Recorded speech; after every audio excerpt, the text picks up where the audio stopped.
ಇನ್ನು ದರ್ಶನ್ ಸುದ್ದಿಗಳತ್ತ ಗಮನ ಹರಿಸೋದಾದ್ರೆ ದರ್ಶನ್ಗೆ ಮೂರು ಕಂಟಕಗಳು ಎದುರಾಗ್ತಾ ಇದೆ. ಈಗಾಗಲೇ ಮಧ್ಯಂತರ ಜಾಮೀನಿನಲ್ಲಿ ಆಚೆ ಇರುವಂತಹ ದರ್ಶನ್ ಆಪರೇಷನ್ ಇನ್ನೂ ಮಾಡಿಸ್ಕೊಂಡಿಲ್ಲ. ದಿಢೀರಂತ ಆಪರೇಷನ್ಗೆ ಸಮಯ ನಿಗದಿಯಾಗಿರೋದು, ಇದ್ರ ಮಧ್ಯೆ ರೆಗ್ಯುಲರ್ ಬೇಲ್ ಎಲ್ಲವೂ ಕೂಡ ನಾಳೆ ಮತ್ತೆ ವಿಚಾರಣೆಗೆ ಬರುತ್ತೆ. ದರ್ಶನ್ ಮಧ್ಯಂತರ ಬೇಲ್ಗೆ ಬ್ರೇಕ್ ಬೀಳುತ್ತಾ? ಅನಾರೋಗ್ಯದ ಕಾರಣಕ್ಕೆ ದರ್ಶನ್ ಬೇಲ್ ಪಡೆದಿರೋದು. ದರ್ಶನ್ ಮಧ್ಯಂತರ ಜಾಮೀನು ನಾಡಿದ್ದು ಅಂದರೆ ಮಂಗಳವಾರ ಅಂತ್ಯ ಆಗುತ್ತೆ. ಈ ದರ್ಶನ್ ಮಧ್ಯಂತರ ಆಟಕ್ಕೆ ವಿರಾಮ ಬೀಳುತ್ತಾ? ಹಾಗಿದ್ರೆ ಇನ್ನೆರಡು ದಿನದಲ್ಲಿ ದರ್ಶನ್ ಆಪರೇಷನ್ ಆಗುತ್ತಾ? ಮಧ್ಯಂತರ ಜಾಮೀನಿನ ಅವಧಿ ವಿಸ್ತರಣೆ ಆಗುತ್ತಾ?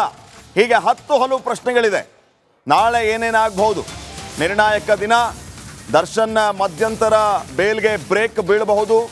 ರೆಗ್ಯುಲರ್ ಬೇಲ್ ವಿಚಾರವಾಗಿ ಈಗಾಗಲೇ ವಾದ ಮಂಡನೆ ಆಗ್ತಾ ಇದೆ ಸುದೀರ್ಘವಾಗಿ. ದರ್ಶನ್ ಪರ ಹಿರಿಯ ವಕೀಲ ಸಿ.ವಿ. ನಾಗೇಶ್ ಅವರು ವಾದ ಮಂಡನೆಯನ್ನ ಮಾಡಿದ್ದಾರೆ. ಪ್ರತಿವಾದ SPP ಅವರಿಂದ ಆರಂಭ ಆಗಿದೆ. ಏನಾಗಬಹುದು ಅನ್ನುವಂತಹ ಪ್ರಶ್ನೆ ಇದೆ. ಈ ಮಧ್ಯೆ ಅನಾರೋಗ್ಯದ ವಿಚಾರವನ್ನ ಇಟ್ಕೊಂಡು ದರ್ಶನ್ ಮಧ್ಯಂತರ ಜಾಮೀನಿನ ಮೇಲೆ ಆಚೆ ಬಂದಿರೋದು. ದರ್ಶನ್ಗೆ ಇನ್ನೂ ಕೂಡ ಆಪರೇಷನ್ ಆಗಿಲ್ಲ. ಇವೆಲ್ಲವನ್ನು ಕೂಡ ಕೋರ್ಟ್ ಗಮನಿಸ್ತಾ ಇದೆ. ಏನಾಗಬಹುದು ಅನ್ನೋದು ಸದ್ಯಕ್ಕಿನ ವಿಚಾರ.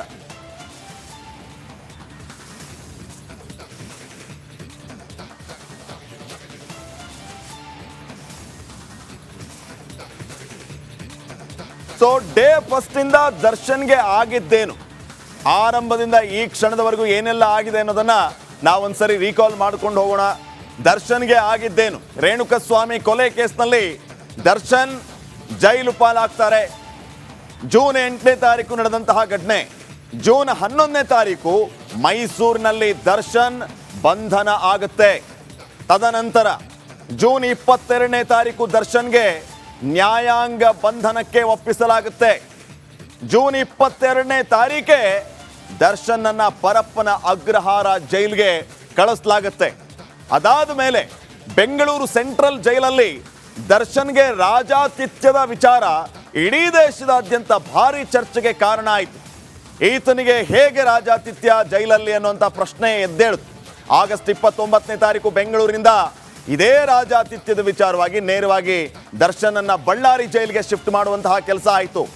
ಬಳ್ಳಾರಿ ಜೈಲಿನ ಸೆರೆಮನೆ ವಾಸಕ್ಕೆ ದರ್ಶನ್ ಸುಸ್ತು. ತದನಂತರ VVIP ಟ್ರೀಟ್ಮೆಂಟ್ ಇಲ್ಲದೆ ಸೆಲ್ಲಲ್ಲಿ ಪರದಾಡುವಂತಹ ಪರಿಸ್ಥಿತಿ ಆರೋಪಿ ನಟ ದರ್ಶನ್ಗೆ. ಸೆಪ್ಟೆಂಬರ್ 2ನೇ ತಾರೀಕು ದರ್ಶನ್ಗೆ ಸರ್ಜಿಕಲ್ ಚೇರ್ನ ಭಾಗ್ಯ ಸಿಕ್ತು. ಸರ್ಜಿಕಲ್ ಚೇರ್ ಬೇಕು ನನಗೆ ಅಂತ ಬೇಡಿಕೆ ಇಟ್ಟಿದ್ರು, ಅದು ಸಿಕ್ತು. ಅದಾದ ನಂತರ ಬಳ್ಳಾರಿ ಜೈಲಲ್ಲಿ ದರ್ಶನ್ಗೆ ಬೆನ್ನು ನೋವು ಉಲ್ಬಣ ಆಯಿತು. ಬೆನ್ನು ನೋವು ನಿರಂತರವಾಗಿ ಕಾಡೋಕೆ ಆರಂಭ ಆಯಿತು. ದರ್ಶನ್ಗೆ ಕೂರೋದಕ್ಕೆ ಏಳೋದಕ್ಕೆ ಭಾರೀ ಸಮಸ್ಯೆ ಆಯಿತು. ಹೀಗಾಗಿ ಮತ್ತೊಂದು ಬೇಡಿಕೆ ಇಡ್ತಾರೆ. ಚಿಕಿತ್ಸೆಗಾಗಿ ಅಧಿಕಾರಿಗಳ ಬಳಿ ದರ್ಶನ್ ಗೋಗರಿಯುತ್ತಾರೆ. ನನಗೆ ಚಿಕಿತ್ಸೆ ಬೇಕು ಅಂತ ಹೇಳ್ತಾರೆ. ದರ್ಶನ್ಗೆ ಬೆನ್ನಿನ L1 ಹಾಗೂ L5 ಭಾಗದಲ್ಲಿ ತೀವ್ರ ನೋವಿರೋದು ಗೊತ್ತಾಗುತ್ತೆ. ಅವರು ಆ ಬೆನ್ನು ನೋವಿನ ವಿಚಾರವನ್ನೇ ಪ್ರಸ್ತಾಪ ಮಾಡ್ತಾ ಇರ್ತಾರೆ. ಹೀಗಾಗಿ ಶಸ್ತ್ರಚಿಕಿತ್ಸೆಯ ಅಗತ್ಯ ಇದೆ ಅಂತ ವೈದ್ಯರು ಸಲಹೆಯನ್ನ ನೀಡ್ತಾರೆ. ಮೆಡಿಕಲ್ ಬೆಡ್ ದಿಂಬನ್ನ ನೀಡಿದ್ರು ಸ್ಥಳೀಯ ವೈದ್ಯರು ಸುಧಾರಿಸ್ಕೊಳ್ಳಿ ಅಂತ. 30ನೇ ತಾರೀಕು ಹೈಕೋರ್ಟ್ ಇಂದ ಇವರಿಗೆ ಮಧ್ಯಂತರ ಬೇಲ್ ಸಿಗುತ್ತೆ. ಅಕ್ಟೋಬರ್ 30ನೇ ತಾರೀಕು ಇವರಿಗೆ ಮಧ್ಯಂತರ ಬೇಲ್ ಸಿಗುತ್ತೆ. ಕಾರಣ ಇವರು ಆಪರೇಷನ್ ಮಾಡಿಸ್ಕೊಳ್ಳಿ ಅಂತ. ಸೊ 30ನೇ ತಾರೀಕೆ ಬಳ್ಳಾರಿ ಜೈಲಿಂದ ದರ್ಶನ್ ಬಿಡುಗಡೆ ಆಗ್ತಾರೆ. ಅಲ್ಲಿಂದ ನೇರವಾಗಿ ಹೊಸಕೆರೆಹಳ್ಳಿ ಮನೆಗೆ ಬರ್ತಾರೆ. ನವೆಂಬರ್ 1ನೇ ತಾರೀಕು BGS ಆಸ್ಪತ್ರೆಗೆ ದರ್ಶನ್ ದಾಖಲಾಗ್ತಾರೆ. ನವೆಂಬರ್ 1ರಿಂದಲೂ ಕೂಡ ದರ್ಶನ್ಗೆ ವೈದ್ಯರು ಈಗ ಫಿಸಿಯೋಥೆರಪಿಯನ್ನ ಕೊಡ್ತಾ ಇದ್ದಾರೆ ಈ ಕ್ಷಣದವರೆಗೂ. ಸೊ ಇದಾದ ನಂತರ ಏನಾಗುತ್ತೆ ಅನ್ನೋದು ಸದ್ಯಕ್ಕಿನ ಪ್ರಶ್ನೆ ಆಗಿದೆ. ಸೊ ದರ್ಶನ್ಗೆ ಮಧ್ಯಂತರ ಬೇಲ್ ರದ್ದಾಗುತ್ತಾ ಅನ್ನೋದು ಒಂದು ಕಡೆ ಆದರೆ ರೆಗ್ಯುಲರ್ ಬೇಲ್ ವಿಚಾರಣೆಯೂ ಕೂಡ ನಡೆದಿದೆ. ಹೀಗೆ ದರ್ಶನ್ನ ವಿಚಾರವಾಗಿ ದರ್ಶನ್ಗೆ ನಾನಾ ರೀತಿಯ ಕಂಟಕಗಳು ಕಾಡ್ತಾ ಇದೆ.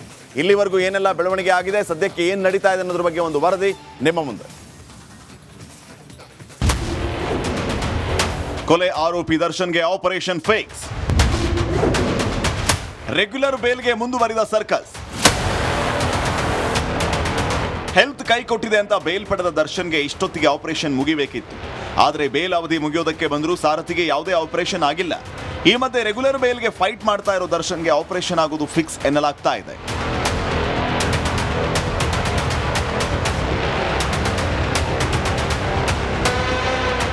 ಮಂಗಳವಾರಕ್ಕೆ ದರ್ಶನ್ ಜಾಮೀನು ಅವಧಿ ಅಂತ್ಯ ಆಗುತ್ತೆ. ಹೀಗಾಗಿ ಸರ್ಜರಿ ಮಾಡಿಸಿಕೊಳ್ಳುವ ಒತ್ತಡದಲ್ಲಿ ಸಾರಥಿ ಇದ್ದಾನೆ. ಸೋಮವಾರವೇ ವಿಜಿಎಸ್ ಆಸ್ಪತ್ರೆಯಲ್ಲಿ ಆಪರೇಷನ್ ಆಗೋ ಸಾಧ್ಯತೆ ಇದೆ. ಆಪರೇಷನ್ ನಡೆಯದೇ ಇದ್ರೆ ಮತ್ತೆ ದರ್ಶನ್ ಜೈಲ್ ಪಾಲಾಗೋ ಅಪಾಯವೂ ಹೆಚ್ಚಾಗಿದೆ.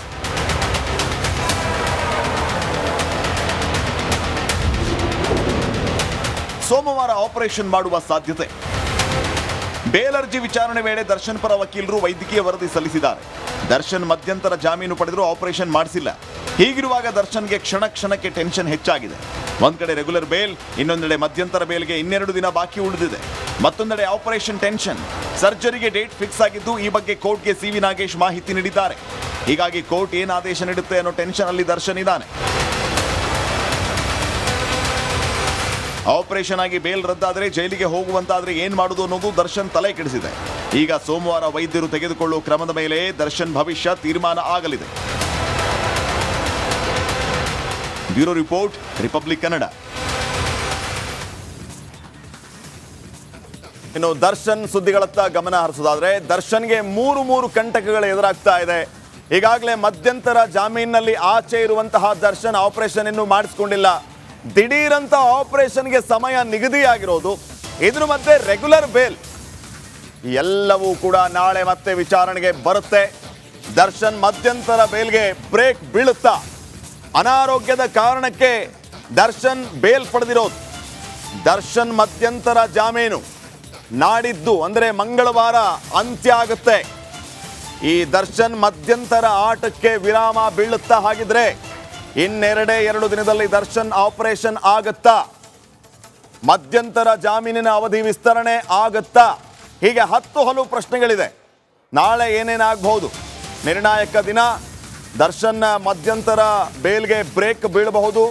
ರೆಗ್ಯುಲರ್ ಬೇಲ್ ವಿಚಾರವಾಗಿ ಈಗಾಗಲೇ ವಾದ ಮಂಡನೆ ಆಗ್ತಾ ಇದೆ ಸುದೀರ್ಘವಾಗಿ. ದರ್ಶನ್ ಪರ ಹಿರಿಯ ವಕೀಲ ಸಿ.ವಿ. ನಾಗೇಶ್ ಅವರು ವಾದ ಮಂಡನೆಯನ್ನ ಮಾಡಿದ್ದಾರೆ. ಪ್ರತಿವಾದ SPP ಅವರಿಂದ ಆರಂಭ ಆಗಿದೆ. ಏನಾಗಬಹುದು ಅನ್ನುವಂತಹ ಪ್ರಶ್ನೆ ಇದೆ. ಈ ಮಧ್ಯೆ ಅನಾರೋಗ್ಯದ ವಿಚಾರವನ್ನ ಇಟ್ಕೊಂಡು ದರ್ಶನ್ ಮಧ್ಯಂತರ ಜಾಮೀನಿನ ಮೇಲೆ ಆಚೆ ಬಂದಿರೋದು. ದರ್ಶನ್ಗೆ ಇನ್ನೂ ಕೂಡ ಆಪರೇಷನ್ ಆಗಿಲ್ಲ. ಇವೆಲ್ಲವನ್ನು ಕೂಡ ಕೋರ್ಟ್ ಗಮನಿಸ್ತಾ ಇದೆ. ಏನಾಗಬಹುದು ಅನ್ನೋದು ಸದ್ಯಕ್ಕಿನ ವಿಚಾರ.